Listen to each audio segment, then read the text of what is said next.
In September 1222, on the Khunan plain in the Caucasus, Georgia's elite armored cavalry, the Monaspa, stood face to face with 20,000 Mongol troops. Under the command of the military geniuses Subutai and Jebe, the Mongols did not fight a conventional pitched battle in the predictable patterns of history. What unfolded was, in reality, a meticulously calculated process of destruction built around the Mangudai method, the infamous tactic of feigned retreat designed to lure an enemy into a trap. How could a pursuit stretching 40 kilometers lead to the total collapse of Georgia's entire command structure? We are opening a military case file on the Battle of Khunan where numbers, terrain data, and hard mechanics revealed the true anatomy of this catastrophe. In military history, retreat is usually a sign of defeat, but on the Khunan plain, retreat became a pre-programmed killing process. How could 20,000 horse archers destroy the most elite armored cavalry force in the Middle East with a single deception lasting 30 kilometers? The answer lies in the collision of two completely different systems of warfare about to explode across a frontier plain. At this moment, the Kingdom of Georgia was a powerful Christian state, fielding the Monaspa knights celebrated as undefeated warriors. They were encased in solid mail armor, mounted on massive warhorses, and carried the pride of the entire Caucasus on their shoulders. Facing them stood the Mongols, an almost invisible force that had just crushed the mighty Khwarezmian Empire and was now conducting a transcontinental reconnaissance campaign. The price of this confrontation was nothing less than the survival of the Caucasus strategic corridor and the legendary reputation of Western-style armored knighthood. This was a war between raw, muscle-driven shock power and a fast-moving doctrine of operational maneuver unlike anything the region had ever seen. If Georgia fell, the door into Europe would swing wide open, allowing the armies of Genghis Khan to pour through like an unstoppable flood. But before steel ever met steel, Subutai quietly prepared an ambush pocket hidden within folds of terrain the naked eye could not read. These were strategic blind spots, where 10,000 reserve troops waited in silence for the kill order, striking only after the enemy was fully exhausted. Technical reconstructions suggest that each Mongol arrow, with a hardened steel core, could penetrate mail armor at an ideal engagement distance. Combined with a terrifying rate of fire and iron discipline, Georgia's pursuit turned into a mass suicide mechanism. Everything was ready for one of the most expensive lessons in medieval warfare: the art of controlling psychology and space on the battlefield. And to understand how Georgia's blue steel formation shattered, we must rewind to the events that led to this breaking point. The origin of the tragedy began with a ruthless pursuit order issued by Genghis Khan targeting Khwarezm's ruler, Ala al-Din Muhammad II. His two most outstanding commanders, Jebe and Subutai, were assigned the task of leading 20,000 troops across territories that had never been mapped or fully explored. This transcontinental chase quickly evolved into what was, for its time, the greatest reconnaissance campaign in the history of world warfare. The Kingdom of Georgia lay directly along the Mongols' withdrawal corridor, as they attempted to swing north around the vast Caspian Sea. The sudden appearance of these unknown Eastern horsemen was immediately placed under special scrutiny by Georgia's intelligence networks. For the Mongols, Georgia was not an original conquest target, but it was an obstacle that needed to be removed to clear the road home. In the Caucasus, tension was already at its breaking point, as reports of Khwarezm's collapse began spreading toward Tbilisi. King George IV interpreted the Mongols as little more than barbarian remnants, fugitives trying to escape conflicts in the south. That overconfidence came from the kingdom's glorious military record. The Monaspa knights had never tasted defeat against any opponent. The final flashpoint came when Mongol horse archer detachments began probing into the lower Kura River region in search of supplies and drinking water. At the head of Georgia stood King George IV, nicknamed Lasha, the Shining, a young monarch driven by ambition. The core of his power was the Monaspa, heavy armor, long lances, and a direct shock style capable of crushing almost any defensive line. Yet the fatal weakness of this steel mass was slow mobility and a total lack of real intelligence about the enemy. They had no idea they were facing Subutai and Jebe, masters of maneuver warfare and the art of controlling the battlefield's tempo. On the other side, the Mongol force operated like a perfect biological machine. Every warrior possessed 3 to 5 spare horses. Iron discipline allowed them to cover record-breaking distances without the cumbersome supply trains that Western-style armies depended on. even far from their rear bases. And even while outnumbered, the Mongols retained endurance and flexibility that the Georgians could barely imagine. The initial balance was clear. One side relied on immense static shock power, the other on rapid penetration and instant disengagement. In mid-September 1222, the point of no return arrived when the Mongols crossed the Kura River. King George IV immediately ordered a general mobilization, raising 30,000 elite troops, according to Georgian chronicles. An unofficial declaration of war was made through action. Georgia's main force marched straight out onto the open Khunan plain. There would be no path to compromise once the pride of Christian knights was challenged by foreign raiders on their own land. The thunder of 30,000 Georgian hooves shook the earth, signaling a life-or-death confrontation whose outcome Subutai had already calculated. Now everything depended on whether the strength of mail and armor could withstand the Mongols' strange, relentless killing process. The two armies began to deploy at Khunan, and this was the moment when the hidden operational plans of both sides began to activate. In the darkness of the terrain's hidden folds, Subutai began to implement a ruthless military doctrine. Wear them down before delivering the kill. He understood that to defeat Georgia's steel mass, he could not fight head-on, he had to break their will and drain their strength first. The Mangudai plan was set with clear division of roles. Jebe would lead a thin screening force, playing the part of a badly beaten army in retreat. Meanwhile, Subutai quietly held back a Tumen 10,000 strategic reserves completely concealed behind low ridgelines. This was a spatial trap. The Mongols deliberately surrendered apparent control of the battlefield, allowing the enemy to guide itself into a death zone. The strength of the concept lay in a perfect fusion of battlefield psychology and maximum exploitation of natural terrain blind spots. The only hidden vulnerability was simple. If Jebe failed to keep a safe distance, Georgia's heavy cavalry could crush his force before the trap had time to close. But with Mongol discipline, Subutai believed the process would run with the precision of a mechanical clock. Technical comparisons reveal a brutal gap. A Monaspa knight and his warhorse could weigh up to 500 kilograms, due to heavy iron armor. By contrast, a Mongol horse archer weighed only around 250 kilograms, even with weapons giving them superior speed and agility.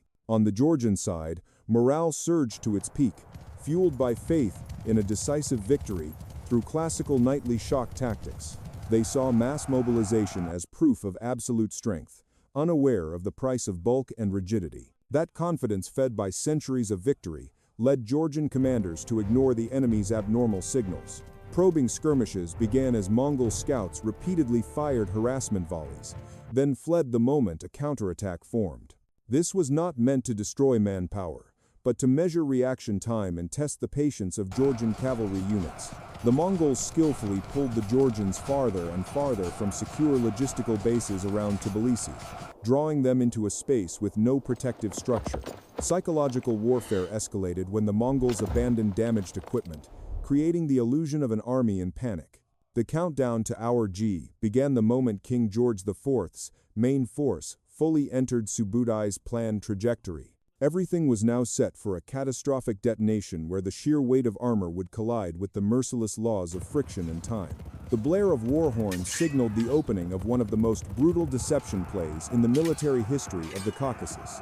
Jebe ordered his entire vanguard to turn and flee, creating a staged scene of chaos across the Khunan plain. Seeing the enemy break, King George IV believed the hour of glory had arrived and immediately commanded a general assault. George's massive blue steel began to move. Tens of thousands of hooves hammered the ground, sending violent tremors through the earth. Beneath heavy mail and armor, the Monaspa knights drove their warhorses forward, reaching an initial sprint of up to 40 kilometers per hour. But at that exact moment, the physics of friction began its silent work, undermining the power of the Christian host. With every kilometer, the weight of armor and equipment started draining the reserve energy of Georgia's massive western warhorses. After the first 10 kilometers, the horses' heart rate spiked, pushing them toward dangerous overheating in the dry heat. By kilometer 15, the animals began foaming at the mouth and struggling to breathe, forced to carry more than 150 kilograms of steel. March speed collapsed brutally, from the initial 40 kilometers per hour down to barely 15, in helpless frustration. The Monaspa formation, once a single unified block, stretched out into a long, ragged line across Khunan's open flatland. Gaps appeared as stronger horses pulled ahead, leaving exhausted units to lag and fragment behind. Meanwhile, the Mongols operated an entirely opposite system. They continuously switched to spare horses even while moving. Jebe's horse archers maintained a lethal just right distance, close enough to lure pursuit, yet too far for heavy cavalry to reach. Here, a signature technique came into play, the Parthian shot, where Mongol riders twisted in the saddle to fire backward while galloping away. Their arrows did not waste effort against solid breast armor instead.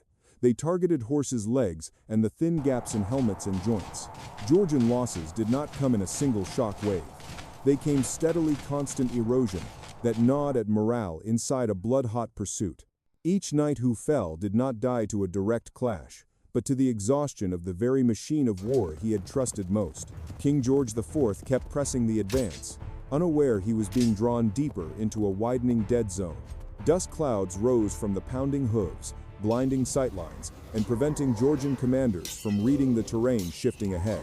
Terrain friction and biological attrition did their job perfectly, turning an elite army into weary targets. The 20,000 Mongols kept their rhythm smooth and controlled, like a wolf pack leading a massive bull by the nose. Every step of the Georgian pursuit was now a step closer to the ambush pocket Subutai had prepared long before. When the pursuit reached the 30-kilometer mark, Georgia's biological breakdown crossed the threshold of no return.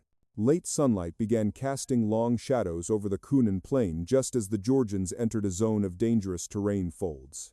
This was where Subutai's laws of physics and mathematics would converge, delivering the final killing blow to a crumbling steel mass. From far ahead, the war horn's tone suddenly changed, signaling that the prey was now fully inside the ring of death. And then, directly before them, Jebe's force abruptly stopped and formed a battle line, with a terrifying calm leaving the Georgians frozen in shock. In the central sector of the Kotman plain, Georgia's forward elements had fully fallen into an extremely dangerous natural terrain basin.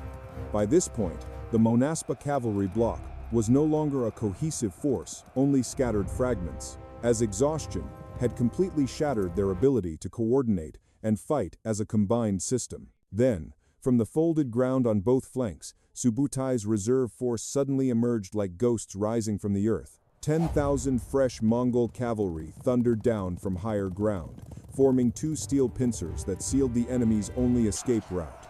H-hour had arrived. A deep, dull war horn rolled across the basin, signaling that the baiting phase was officially over. Jebe's force moments ago in flight executed a stunning 180-degree turn with absolute discipline. In less than 2 minutes, the hunted became the hunters, facing head-on a line of knights already running on empty. The Anvil-and-Hammer mechanism began to operate with ruthless clarity. Jebe's troops became the Anvil ***, blocking every attempt to push forward.